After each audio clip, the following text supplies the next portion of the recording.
নমস্কার বন্ধুরা, আজ আপনাদের শোনাব শরৎচন্দ্র চট্টোপাধ্যায়ের উপন্যাস অবলম্বনে চরিত্রহীন। পাথুরে কাঠায় চললুম বলিয়া সতীশ রাত্রি 11টার সময় বাসার বাহিরে আসিয়া খানিকটা পথ চলিয়াই বুঝিল ক্লান্তির সীমা নেই। পা অচল, সর্বাঙ্গ পাথরের মতো ভারী। কত বড় গভীর অবসাদ তাহার দেহ মনে আজ পরিব্যাপ্ত হইয়াছে। কিছুদিন পূর্বের এমনই আর একটা রাত্রির কথা স্মরণ হইল, যেদিন বেহারি সাবিত্রীদের বাড়ি হইতে ফিরিয়া আসিয়া বলিয়াছিল সে নাই, বিপিনবাবুর কাছে চলিয়া গিয়াছে। সেদিন সংবাদটা শুধু কয়েক মুহূর্তের জন্য তাহাকে অবশ করিয়া ফেলিয়াছিল। পরক্ষণেই অভিমান ও অপমানের যে ভীষণ অগ্নি প্রজ্বলিত হইয়া উঠিয়াছিল, তাহা কেল্লার নির্জন প্রান্তরে স্তব্ধ আকাশের তলে চোখের জলে নিবিয়া না গেলে যেখানে যতদিনে হোক সাবিত্রীকে দগ্ধ না করিয়া শান্ত হইত না। তেমনি রাত্রি তো আজও আসিয়াছিল, তবে তেমনি করিয়া আগুন জ্বলিল না কেন? একখানা খালি গাড়ি যাইতেছিল, ডাকিয়া কহিল, পাথুরে কাটায় যাবি রে? গারোয়ান গাড়ি থামাইয়া রাস্তার আলোকে সতীশের প্রতি চাহিয়াই ভাবিল মাতাল। বলিল, সে যে অনেক দূর, 3 টাকা কেরাইয়া লাগবে বাবু, টাকা আছে তো? আছে বলিয়াই সতীশ চড়িয়া বসিল এবং গাড়ির একটা কোণে মাথা রাখিয়া চোখ বুজিল। ক্লান্তি তাহাকে এমন করিয়াই ছাইয়া ফেলিয়াছিল যে ইহার অধিক কথা কহিবার তাহার শক্তি ছিল না। অনেক পরে অনেক পথ ঘুরিয়া গারোয়ান বিরক্ত হইয়া জিজ্ঞাসা করিল, কোন ঠিকানায় যাবেন বাবু, ঠিক করে বলে দিন, মিচিমিচি ঘুরতে পারিনি। সতীশ নিজের বাসার ঠিকানা দিল। কিছু পরে গাড়ি আসিয়া তাহার দ্বারে পৌঁছিল।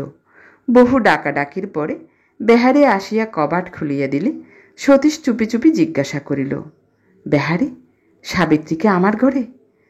বেহারি বিহবলের মতো চাহিয়া তাকিয়ে বলিল, না বাবু, সে তো নেই, তখনই চলে গেছে। গেছে? হ্যাঁ বাবু, সে নেই। সতীশ নিঃশ্বাস ফেলিয়া বেহারির শয্যার একাংশে বসিয়া পড়িল। এই না থাকাটা সুখের কিংবা দুঃখের সতীশ ঠিক যেন উপলব্ধি করিতে পারিল না। বেহারি খানিক পরে মৃদুস্বরে কহিল, আমি গাড়ি ঠিক করে দিয়েছিলুম, চলুন আপনার ঘরে আলো জেলে দিয়ে আসি। না থাক, আমি জেলে নিতে পারব বলিয়া সতীশ উঠিয়া গেল। পরদিন সকালে যখন তাহার অতৃপ্ত নিদ্রা ভাঙিল, তখন বেলা হইয়াছিল। অকস্মাৎ প্রচণ্ড ঝটিকার মতো সমস্ত ওলট পালট করিয়া দিয়া কত কাণ্ডই না এই একটা রাত্রির মধ্যে ঘটিয়া গিয়াছে। সেই ইতস্তত বিক্ষিপ্ত বিপর্যস্ত চিহ্নগুলার মাঝখানে বহুক্ষণ পর্যন্ত তাহার মন অসাড় হইয়া রহিল। বেহারে আসিয়া তামাক দিয়া বাহির হইয়া যাইতেছিল। সতীশ ডাকিয়া কহিল, শোনো বেহারি, কাল কখন সে এখানে এসেছিল রে? সাবিত্রী চলিয়া যাওয়া অবধি তাহার সকল প্রকার দুর্ভাগ্য স্মরণ করিয়া বেহারির ব্যতীত মনটা ভিতরে ভিতরে ভারী কাঁদিতেছিল। সে অবনত মুখে মৃদু কণ্ঠে বলিল, দুপুরবেলা। কেমন করে সে এ বাড়ির সন্ধান পেলে? সে তো জানি নে বাবু। সতীশ তাহার মুখপানে কঠোর দৃষ্টিপাত করিয়া কহিল, হারে বেহারি, তুই কি সত্যি আমাকে এত বড় গরু পেয়েছিস যে এটাও বুঝতে পারিনি? সত্যি কথা বল। বেহারি আশ্চর্য হইয়া 2 চক্ষু বিস্ফারিত করিয়া প্রভুর মুখপানে চাহিয়া রহিল। সতীশ কহিল, চেয়ে রইলি যে? তুই বিপিনের ওখানে যাস নে? সাবিত্রীর সঙ্গে তোর দেখাশোনা কথাবার্তা হয় না? না বাবু বলিয়া বেহারি বাহির হইবার উপক্রম করিতেই সতীশ অধিকতর ক্রুদ্ধ কণ্ঠে বলিল, দাঁড়া, যাস নে?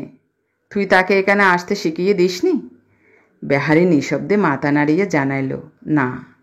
সতীশ ধমক দিয়ে উঠিল, ফের না? বেহারি অবনত মস্তকে ছিল, চমকাইয়া মুখ তুলিয়া চাহিল।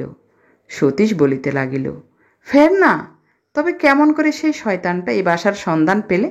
যাও তুমি, তার কাছে গিয়েই থাকো গে, আমার দরকার নেই। আমি ঘরের মধ্যে শত্রু পুষতে পারবো না। আজই তুমি যাও, তোমাকে জবাব দিলুম।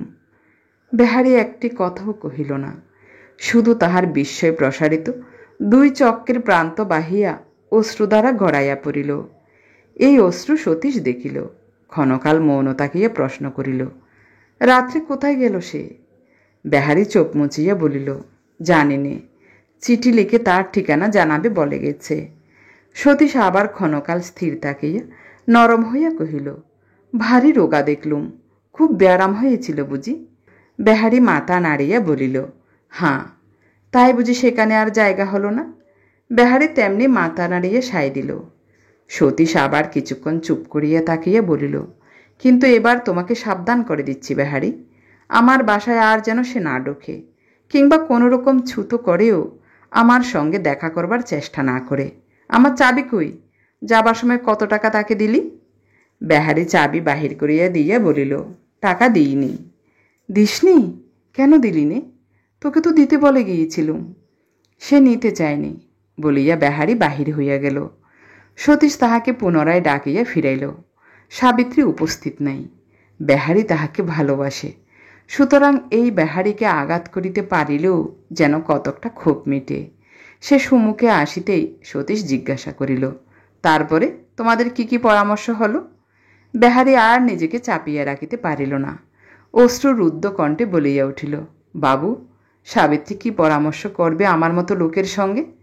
আপনার চরণে দোষঘাট করে তাকে মাথা পেতে দিচ্ছি, যা ইচ্ছে হয় শাস্তি দিন, কিন্তু বুড়ো মানুষকে এমন করে পোড়াবেন না বলিয়া ঝরঝর করিয়া কাঁদিয়া ফেলিল। সতীশের নিজের চোখের কোনো সহসা যেন আর্দ্র হইয়া উঠিল।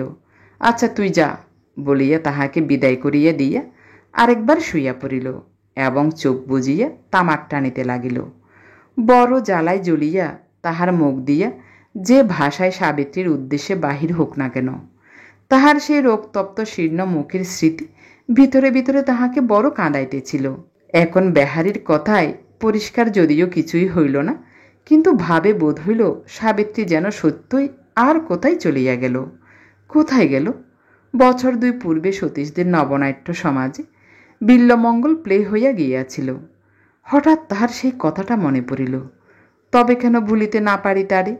এ কি আশ্চর্য যে সাবিত্রীর দুষ্ট গ্রহের মতো তাহাকে শুধু অবিশ্রাম দুঃখ দিতেছে, যে মাত্র কয়েক ঘণ্টা পূর্বেও নিজের মুখে স্বীকার করিয়া গিয়াছে সে তাহার কেহ নয়।